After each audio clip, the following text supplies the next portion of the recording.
효 강의 세 번째 시간. 오늘은 효의 감성과 지성의 차이점에 대해서 말씀을 드리도록 하겠습니다. 효에 대해서 감성과 지성으로 구분하는 것은 아마 제가 최초일지도 모릅니다. 그런데 왜 그런 생각을 하게 됐냐면은 사실 어머니 공부에 있어서 제목이 어머니하고 공부, 이건 상당히 별로 연관성이 없어 보이는데 굳이 공부를 붙이는 거에는 상당히 혁명적인 생각이 담겨 있을 수도 있습니다. 이제까지는 효자는 그냥 뭐 타고난 줄 알았는데 공부를 하면 누구나 효자가 될 수 있다, 효녀가 될 수 있다는 생각은 일반적인 생각하고 좀 약간 거리감이 있기 때문입니다. 그럼 공부를 하려면 어떻게 해야 되느냐? 감성보다는 지성을 위주로 사용을 해야 된다. 이런 것이 주요 내용이 되겠습니다. 그렇기 때문에 감성과 지성을 효에 있어서 구분할 필요가 있는데요. 효의 감성이라는 건 예를 들면 어떤 걸 말하냐면은 제가 이제 어머니가 치매에 걸리셨을 때 이제 뭐 어떻게 즐거움을 드릴 게 없을까 고민을 하다가 이제 동숭동에서 연극을 자주 보러 가게 됐어요. 왜냐하면 무대에 있는 사람들이 연극을 하는 건지 실제로 나와서 하는 건지 잘 구분이 안 되면서도 이제 즐거워하시는 것 같아서요. 그런데 이제 그 연극 중에는 이제 효를 주제로 한 내용들이 있는데 그게 주로 어떤 내용이냐면은 관객은 주로 이제 중년 여성들이 많고 이제 친정 어머니들이 이제 고생 끝에 돌아가신 내용을 갖다 해서 이제 공연 중에 이제 결국 눈물바다를 만들게 하고 뭐 그런 내용이 이제 되게 주를 이뤘는데 어떤 뭐 예술 작품이라기보다는 어떤 좀 상투적인 내용들이 많았어요. 제가 보기에는. 그러니까 이제 공연 중에는 막 서로 뭐 눈물을 흘리면서 공감을 흘리고 우리 자식들은 모두 뭐 불효자예요 이런 식으로 이제 감성 위주로 이렇게 서로 공감을 느끼다가 또 뭐 연극이 끝나면은 이제 뭐 아무런 일도 없었다는 듯이 이제 귀가하는 그런 모습들을 제가 보면서 야, 과연 효를 이런 방식으로 이해하는 것이 과연 진정으로 효에 접근하는 방법일까 하는 의문도 갖게 되었습니다. 또 다른 뭐 감성적인 사례를 든다면은 이제 뭐 어버이날 같은데 자식들이 어린 자식이 이제 아들이나 딸이 이제 카네이션을 달아드리는 경우에 부모로서는 누구나 감회가 새로울 수밖에 없겠죠. 어렸던 아이가 이렇게 커서 이제 효자 효녀가 됐구나 하는 감격이 젖을 수 있고 우리가 일상에서 겪을 수 있는 흔치 않은 아름다운 사례가 될 수가 있겠죠.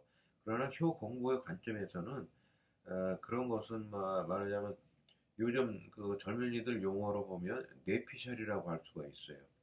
그 뇌피셜이라는 게 이제 뭔지 제가 이제 찾아봤는데 그 신조어 중에 하나로서 뇌와 오피셜, 그러니까 공식적인 입장의 합성어로 자기 머리에서 나온 생각이 사실이나 검증된 것 마냥 말하는 행위.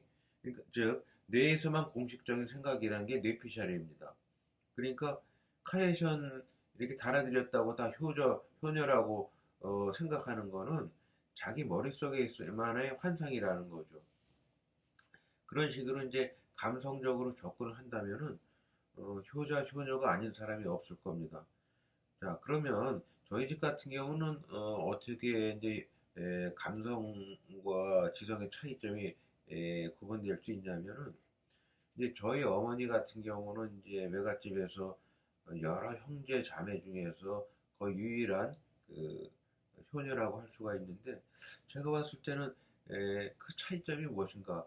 똑같은 형제 자매이면서도 왜 어머니만 유독 효녀로서 부각될 수 있었을까 하는 걸 제 나름대로 생각을 해보니까 어머니의 그 지성이 오랫동안 발휘가 되었던 것 같아요. 거기에 관해서는 이제 나중에 뭐 따로 말씀드릴 기회가 있을 것 같고 저희 집 같은 경우는 지금 저가 앉아 있는 것이 이제 바로 이 뒤쪽이 안방이었고 제가 지금 앉아 있는 자석이 이제 걷는 방이었는데 어렸을 때 이제 안방에서 부모님 계시고 저하고 동생 할머니가 이쪽에서 이제 살고 계셨어요. 저쪽이 이제 마당 쪽이 이제 보이는데 그래서 이제 나중에 가정사를 또 말씀드리겠지만은 어머니가 이제 제가 이제 초등학교 후반 때 아버지가 실직을 하시는 일이 발생이 돼서 이제 하숙을 치시게 됐습니다. 그래서 이제 두 형제를 키웠는데 동생이 이제 뭐 초등학교 때는 이제 말썽꾸러기 얘기 소리도 많이 듣다가 중학교 때부터 이제 성적이 갑자기 부쩍 오르기 시작을 했어요. 그래서 나중에 제가 이제 알게 된 건데 뭐 어머니 역대는 여기서 다 이제 말하자면은 이제 연탄을 그냥 갈아 끼고 그러는데 추운 겨울날 어머니가 그 하숙방 연탄불을 갈아 끼우는 걸 보면서 그때 철이 들었다고 자기가 이제 고백을 하더라고요. 그런 식으로 이제 감성적으로 어떻게 아니 어떻게 보면은 무척 효에 대해서 일찍 깨달은 거죠. 그런데 우리가 이 장면에 대해서는 저하고 비교해봐서 생각을 해볼 여지가 있는데 저는 성장 과정에서 그 어머니가 그렇게 고생하는 것에 대해서 공감을 거의 느껴보지는 못했어요. 그러면 제 입장에서는 효의 불효자고 효의 지진아라고 할 수가 있죠. 그렇지만 좀 그것은 몇십 년 지나가서 이제 다시 회고를 해보면은 과연 어려서 일찍 그 효를 깨닫는 것이 저희 아우처럼 그것이 과연 바람직한 일인가를 생각을 해보게 돼요. 왜 그런지를 한번 말씀드리죠. 이제 어린 사람이 큰 사람을 이해하려면은 사실 이거는 앞뒤가 좀 맞지가 않습니다. 컴퓨터로 치면은 작은 용량의 컴퓨터가 큰 용량의 컴퓨터를 이제 이해를 했다는 것인데 그거는 현실적으로는 불가능해요. 뭐 마이크로 프로세서를 갖다가 자기가 올리지 않는 한은 그건 불가능한데 인간은 좀 독특한 성격이 있어서 내가 전반을 다 이해하지 못하래도 어떤 감성적으로 저 사람은 좋은 사람이다, 저 사람은 고생한다, 뭐 그런 식으로 감성의 화살을 쏘면서 일부 이해할 수가 있어요. 그러니까 제 아우처럼 엄마가 고생을 하니까 내가 열심히 공부해야겠다. 어떤 감성의 화살로 써 이해를 한 거지. 그 당시로서 어머니 전반을 이해했다고 볼 수는 없는 거죠. 그래서 저 같은 경우는 그런 감성의 공감력은 떨어지는 한이 있더라도 어, 제 생각에는 어떤 본능적인 그런 생각은 뭐냐면 내가 지금 어떤 것을 그것이 어머니가 됐든 그것이 어떤 또 다른 세계가 됐든 지금 당장에 이해하기보다는 좀 더 내가 성숙하면서 좀 더 지혜로운 다음에 이해를 해야 되겠다 하면서 판단을 유보하는 방식이 있겠죠. 그래서 어떤 지성이라고 할 수가 있어요. 그런데 이 지성의 단점은 뭐냐면은 내가 갖고 있는 인간은 어떤 자기 정체성 속에서 살아가게 됩니다. 근데 내가 모르는 세계가 큰데 나는 도저히 이해할 수가 없다. 그러면 이걸 어떤 방법으로 내가 접근을 해야 되냐. 내 지성이 좀 더 커져야 되는데 그 방법을 모르는 거예요. 그래서 우리가 보통 보면 청소년기를 많이 방황을 하게 되죠. 그것은 말하자면 제 식으로 말하면 나보다 세계가 훨씬 큰데 내가 세계를 이해하는 방법은 없고 그러다 보니까 내가 좀 더 잘할 때까지 방황을 할 수밖에 없는 거죠. 그런데 어떤 사람에 따라서는 그 방황이 청소년기에만 한정되지 않고 인생 전체를 가서 길게 방황이 되는 경우가 있어요.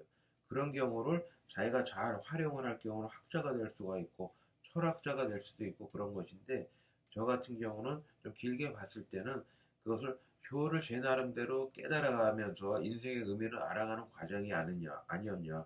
그래서 결과적으로서 어, 부모를 이해하는 과정에 이르게 되지 않았냐 생각이 듭니다. 그래서 저는 제가 생각하는 효는 뭐냐면은 그러죠. 뭐 입신양명을 해가지고 빨리 출세를 해서 뭐 부모를 기쁘게 해드리는 것도 하나의 효의 방식이겠지만은 제가 생각하는 거는 그러한 지성을 꾸준히 인생 전반에 걸쳐서 발휘를 해서 비록 혼동의 기간은 길었다 하더라도 나중에 가서는 부모도 어머니도 모르는 어머니, 아버지도 모르는 아버지의 세계를 제가 제 나름대로 깨달았을 때, 이것은 제 나름대로의 그 효라고 생각을 하게 되었습니다.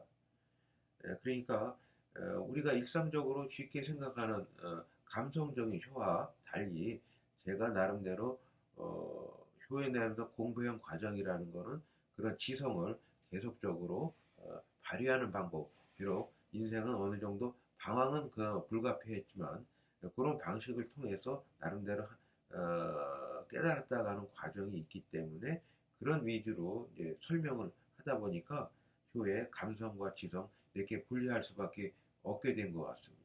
오늘 강의는 여기까지 말씀드리겠습니다. 경청해 주셔서 감사드립니다.